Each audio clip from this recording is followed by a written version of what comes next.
जी sir बोलिए sir. जी sir. पहले तो तमाम मीडिया का ऑल जे एंड के ट्रांसपोर्ट वेलफेयर एसोसिएशन की तरफ से वेलकम है, और खासकर क्योंकि हमारी आवाज जब पूरे ट्रांसपोर्टरों की आवाज उठती है तो आप लोगों का मेजर रोल उसमें रहता है। और आज की जो मीडिया को हमने इसलिए तकलीफ दी है कि पिछले काफी टाइम से हम लोगों ने सरकार को मेमोरेंडम दिए हर प्लेटफॉर्म पे, चाहे वो सीएम साहब थे, एलजी साहब थे, ट्रांसपोर्ट डिपार्टमेंट था, लेकिन हमारी उस मेमोरेंडम को हमेशा अनदेखा किया गया।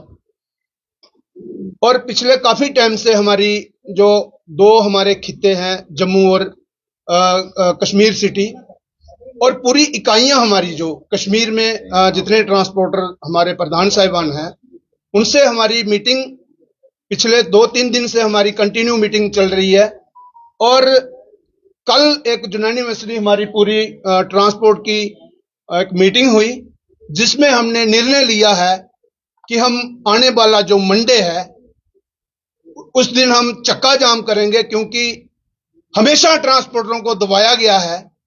आपने देखा जो काफी सारी हमारी मांगे थी, और रोड पे आप देखिए धज्जियां उड़ाई जा रही हैं, चाहे वो ई बसेस है, चाहे उन लोगों ने, आप देखा लेडीज फ्री के भी हम खिलाफ नहीं थे, मगर हर एक चीज हम पे वो थोपी गई। फीसें इन्होंने इतनी ज्यादा बढ़ाई हैं, और पूरी हमारी जितनी ऑल जे एंड के ट्रांसपोर्ट वेलफेयर एसोसिएशन है, हमने ये कदम उठाया है कि हम मंडे को 1 डे टोकन स्ट्राइक करेंगे। और ये हमारा मकसद नहीं था कि हम स्ट्राइक पे जाएं। अभी भी हमने, आप देखिए, जैसा कई बार हमने पहले भी कहा है कि हमने 8 दिन का, अभी भी आप कल मंडे था और अगले मंडे को हम चक्का जाम कर रहे हैं। सरकार के पास अभी भी 1 हफ्ते का टाइम है। तो मैं आप सब मीडिया को अपनी ऑल जे एंड के ट्रांसपोर्ट वेलफेयर एसोसिएशन की तरफ से यही मैं पैगाम देना चाहता हूं। हमारी जो मांगे जो है, मैं करण जी विस्तार से बताएंगे, हैप्पी जी, हमारे चीफ पैटर्न साहब, परविंदर जी, मगर सरकार ने जो हमें ये कमजोर कड़ी समझा हुआ है, मगर हमारा जो डंका इस बार बजेगा, जैसा मैंने कहा है, पूरा कश्मीर और पूरा जम्मू, आपके ठीक हमारे 1 घंटे के बाद कश्मीर में एक बड़ी वार्ता होने जा रही है, वो अपना पक्ष वहां रखेंगे, क्योंकि हमारा जो खित्ता है उसमें हमारी ऑल जे एंड के ट्रांसपोर्ट वेलफेयर जैसे जम्मू में है, उसी तरह कश्मीर में हमारा वो दूसरा जो ग्रुप है। सभी ने मिलके हमने ये डिसीजन लिया। मैं करण जी से कहूंगा कि आप जितनी हमारी मांगे हैं वो तमाम मीडिया के सामने रखें। धन्यवाद विजय जी। पहले तो मैं मीडिया का धन्यवाद करता हूं जो इतने कम समय में यहाँ एकत्रित हुए हैं, और हमारे ट्रांसपोर्टर्स की जो आवाज है वो सरकार तक पहुंचाने का एक मीडियम बनते हैं हर बारी। मैं ये कहना चाहता हूं सरकार से कि आज तक हमने जितने मेमोरेंडम, डिपार्टमेंट हो, चाहे ट्रांसपोर्ट मिनिस्टर हो, चाहे माननीय उपराज्यपाल हो, या चीफ मिनिस्टर उमर अब्दुल्ला साहब हो, हमारी डिमांड्स को अभी तक अनदेखा किया जा रहा है। जितनी हमारी मांगे रखी गई हैं हमारे ट्रांसपोर्ट सेक्टर को, आज तक वो मांगे कहीं नहीं पूरी की गई। चाहे वो टैरिफ रिवीजन की बात हो, चाहे यहाँ पे ई बसेस इंट्रोड्यूस की गई हो, चाहे यहाँ पे एटीएस लाया गया, इन सब चीजों को हमारे ऊपर थोपा जा रहा है, और कहीं ना कहीं सरकार यहाँ पे हमारे साथ एक खिलवाड़ कर रही है। मैं मीडिया के माध्यम से सरकार को ये चेतावनी देना चाहता हूं कि ट्रांसपोर्ट जो है वो इस वक्त मरने की कगार पे है, और जो प्राइवेट ट्रांसपोर्टर है उनका आज के दिन जीना मुश्किल हो चुका है। हमने अपनी गुहार ट्रांसपोर्ट मिनिस्टर को भी लगाई, ट्रांसपोर्ट कमिश्नर को भी लगाई, मगर हमारी सुनवाई कहीं नहीं हो रही। जहां तक हमने कोशिश की, हमने अपने मेमोरेंडम दिए, और कई सारे मेमोरेंडम हमारे जाके हमने जहां पे पुकार लगानी थी हमने उनको दिखाया कि ये हमारी तकलीफें हैं, लेकिन कहीं ना कहीं हमने देखा कि हमें अनदेखा किया जा रहा है। इन चीजों के बाद हमने अपने जो कश्मीर के भी हमारे ट्रांसपोर्टर ग्रुप्स हैं, हमारे मेंबर्स हैं, हमने सबके साथ एक वार्तालाप की और उसके बाद हमने यूनानिमसली एक डिसीजन लिया है कि मंडे 15 दिसंबर को हम एक 1 डे टोकन स्ट्राइक करने जा रहे हैं, जिनके बाद अगर सरकार हमारे इन मुद्दों के ऊपर कोई फैसला नहीं लेती है तो हम एक इंडेफिनिट स्ट्राइक पे जाने की कॉल लेंगे। और ये आज मैं कहना चाहता हूं मीडिया के माध्यम से कि अब ट्रांसपोर्टर सड़क पे उतरेगा और मैं आज मीडिया के माध्यम से सारे ट्रांसपोर्टर्स को एक गुहार लगाऊंगा कि हमारी इस प्रदर्शनी को हमें एक यूनानिमसली और अपनी स्ट्रेंथ के साथ सरकार को दिखाना बहुत जरूरी है, क्योंकि अब हमारे पास और कोई चारा नहीं रहा, लेकिन हमें सड़क पे आना पड़ेगा। मैं चाहूंगा कि परविंदर सिंह जी जो चीफ पैटर्न है वो कुछ मुद्दों के ऊपर विस्तार से मीडिया को बताएं। नमस्कार। जैसे कि मीडिया के माध्यम से जो आज की प्रेस वार्ता के माध्यम से हम सरकार को और सरकार में बैठे जितने भी ऑफिसर साहिबान हैं उनको ये चेतावनी देना चाहते हैं कि अब हालात जो हैं वो बद से बदतर हो चुके हैं। उन्हीं हालातों को देखते हुए जैसे मेरे प्रधान साहब और चेयरमैन साहब ने आपको बताया कि ट्रांसपोर्टर अब मरने की कगार पे है, और उसी उपलक्ष्य में कल हमारी जनरल हाउस की मीटिंग हुई जिसमें हमने ओनर्स, ट्रांसपोर्टर्स, ड्राइवर्स और जो भी ट्रांसपोर्ट में व्यवस्था लोग हैं उनके साथ हमने बात की और हमने एक डिसीजन लिया।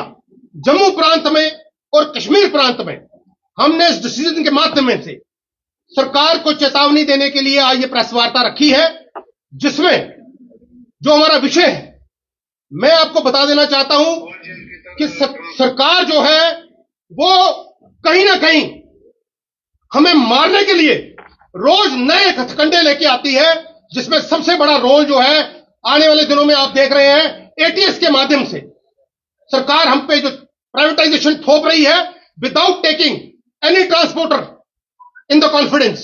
किसी भी ट्रांसपोर्टर भाई को या स्टेक होल्डर को, ओनर्स को, किसी को भी ऑन बोर्ड नहीं लिया गया। फिर पिछले दिनों आपने देखा होगा कि त्राहिमाम मचा दिया इन्होंने ई रिक्शा को लेके कि ई रिक्शा की वजह से जम्मू में बहुत सारा जाम हो रहा है। मैं इस चीज का खंडन करता हूं। कुछ ऑफिसर्स ने अपना पल्ला झाड़ने प्रतु ई रिक्शा को एक गलत तरीके से, ई ऑटो को गलत तरीके से पेश किया, और मैं आपको बता दूं ये सरकार इस विषय में असमर्थ रही है, और ये ई रिक्शा, ई ऑटो अपनी मेहनत करके अपनी रोजी रोटी का निर्वाह करते हैं, और उसके लिए इन्होंने कमेटी का गठन किया और एक पायलट प्रोजेक्ट चलाया जिसमें आप देखो 1 महीने में इन्होंने जोनिंग कर दी और वह पूरा विफल रहा। मैं जिम्मेवारी से यह बात कहता हूं कि आप किसी ई रिक्शा, ई ऑटो वाले से पूछिए कि 1 महीने में उन्होंने कितनी रोजी रोटी कमाई और कितनी किस्तें दी। यह प्रोजेक्ट विफल रहा। उसके बाद मैं आपको यह बता देना चाहता हूं कि 2021 के बाद हमारा कोई भी फेयर रिवीजन नहीं हुआ। उसके बाद सबसे बड़ी जो हमारे ऊपर जो बिजली गिरी है वो इन ई बसों की गिरी है। मैं पूछना चाहता हूं डिविजन कमिश्नर साहब, मैं आपसे पूछना चाहता हूं, ट्रांसपोर्ट कमिश्नर साहब मैं आपसे पूछना चाहता हूं, मंत्री साहब मैं आपसे पूछना चाहता हूं, चीफ मिनिस्टर साहब मैं आपसे पूछना चाहता हूं, एलजी साहब मैं आपसे पूछना चाहता हूं कि आपकी क्या मजबूरी बन गई कि आप एक प्राइवेट दायरे को यहां प्रमोट कर रहे हैं और पब्लिक ट्रांसपोर्ट को आप खत्म कर रहे हैं। आप मुझे बताइए, अगर मैं आप मीडिया बंधुओं को बोलूंगा कि आप जो भी बस जम्मू में चल रही है उसके पीछे आप देखिए उस पर लिखा है गवर्नमेंट व्हीकल, ये फ्रॉड है, ये आप कह लीजिए क्राइम है कि आप प्राइवेट व्हीकल के ऊपर गवर्नमेंट व्हीकल लिख के आप ट्रैफिक वालों को उनकी आंखों में धूल झोंक रहे हैं। रोड पे पब्लिक ट्रांसपोर्ट चलता है, पब्लिक ट्रांसपोर्ट में ट्रैफिक वाले हमें चिलानिंग करते हैं, हम स्टूडेंट्स को भी ओबलाइज करते हैं, हम लेडीज को भी ओबलाइज करते हैं, लेकिन ये बसों की आप देखिए इनमें ओवरलोडिंग जो है वो शरेआम गुंडागर्दी से ये कर रहे हैं। उसके बाद ये इनकी रजिस्ट्रेशन जो है, मैं आपको आज बता दूं, TMLSC mob solution private limited Jammu and Kashmir, ये एक प्राइवेट वेंडर की गाड़ियां हैं। और मैं आपके माध्यम से चेतावनी देना चाहता हूं ट्रांसपोर्ट मिनिस्टर साहब आपको भी और ट्रांसपोर्ट कमिश्नर साहब आपको भी कि हम मर जाएंगे और गाड़ियां रोड नहीं आने देंगे। ये आपको ट्रांसपोर्टर्स बता देना चाहते हैं। जम्मू और कश्मीर में ई बस और नहीं चलेगी। पहले आपको बैठ के हमारी जो प्रॉब्लम्स हैं उनका संविधान करना पड़ेगा। और आपके माध्यम से मैं आखिरी चुनौती देता हूं, चुनौती कह रहा हूं इस चीज को, कि अगर आने वाले सोमवार तक सरकार में बैठे अफसरों ने हमारे साथ बात नहीं की तो ये आप देख लीजिए, ये चक्का जाम जो है उग्र प्रदर्शन धारण करेगा। आप देख लीजिए वैसे भी जम्मू में क्या हालात चल रही है। और आपको मैं और बात बता दूं, जम्मू जो है वो मरने की कगार पे है। जो बिजनेस है वो खत्म हो गया है। हर आप किस शरीर के किस हिस्से को मैं हाथ लगा के बताऊं, हर हिस्से में दर्द है। इसलिए मैं अपने ट्रांसपोर्ट भाइयों को अपील करना चाहता हूं, बनाल से लेके बनी बसोली से लेके रजौरी पुंछ तक कश्मीर में आज प्रेस वार्ता होगी। मैं उनको अपील करता हूं, कुपवाड़ा से लेके उड़ी से लेके बारामूला तक सारे ट्रांसपोर्ट ओनर्स को, ट्रांसपोर्टर्स जो ट्रांसपोर्ट के साथ व्यवस्था रखता है, सोमवार तक अगर सरकार के कानों में जू नहीं रोकती, सरकार अगर अपनी गहरी नींद से नहीं जागती तो सोमवार को हम चक्का जाम करेंगे। उसके बाद की रणनीति मीडिया के साथ तय होगी। और मीडिया को मैं एक गुजारिश जरूर करूंगा कि जब भी आप ट्रांसपोर्ट मिनिस्टर से मिलें, जब भी आप ट्रांसपोर्ट कमिश्नर से मिलें, जब भी आप इन अफसरों को मिले, इनको आप पूछें कि आप जम्मू के साथ भेदभाव क्यों कर रहे हैं। जो चीजें मैं आपको बताने जा रहा हूं, सोमवार को हमने इसका एक ब्लूप्रिंट तैयार किया है जिसके माध्यम से हम चक्का जाम करेंगे। और चक्का जाम के बाद आने वाले टाइम में जो हमारा अगला कार्यक्रम होगा वो मीडिया के उपलक्ष्य में रखेंगे। धन्यवाद। जय हिंद, जय भारत। ट्रांसपोर्ट एकता जिंदाबाद, ट्रांसपोर्ट एकता जिंदाबाद, ट्रांसपोर्ट एकता जिंदाबाद। अपना हक लेके रहेंगे, अपना हक लेके रहेंगे।